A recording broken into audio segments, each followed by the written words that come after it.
Hello Celtics fans, subscribe to the channel so you don't miss Celtics first-hand news and leave your like to strengthen the channel.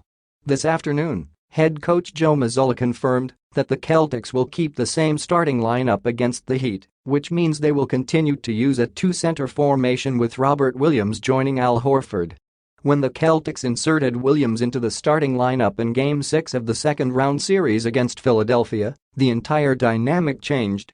More minutes for the Time Lord resulted in better rim protection, improved rebounding, and more vertical pressure in the painted area.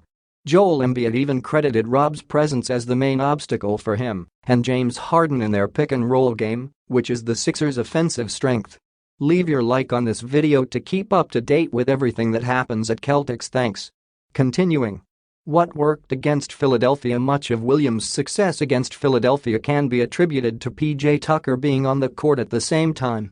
As Tucker spent 90% of offensive possessions positioned in the corner, Mazzulla could use Rob as a mobile rim protector. He barely needed to worry about Tucker and could instead focus on making it difficult for actions in the paint.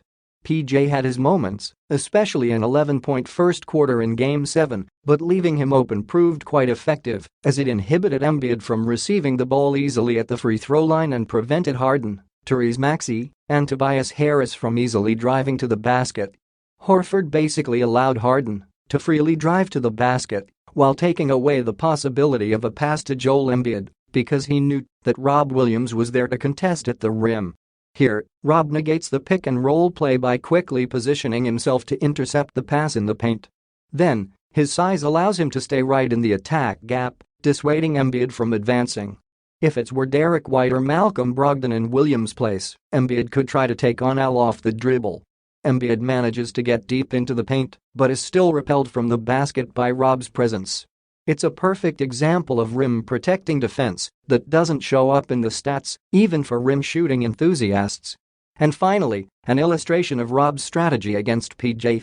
Williams simply ignores Tucker in the corner, and this results in a turnover when Embiid tries to pass to him for the corner three.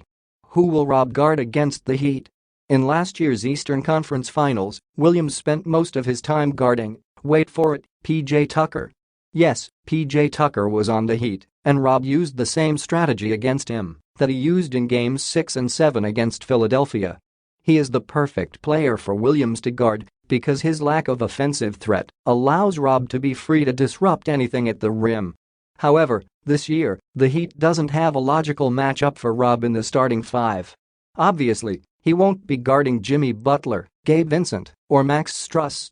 Put your opinion in the comments as it is very important for Celtics. I update you at any time with the latest news from Celtics. Help the channel become a member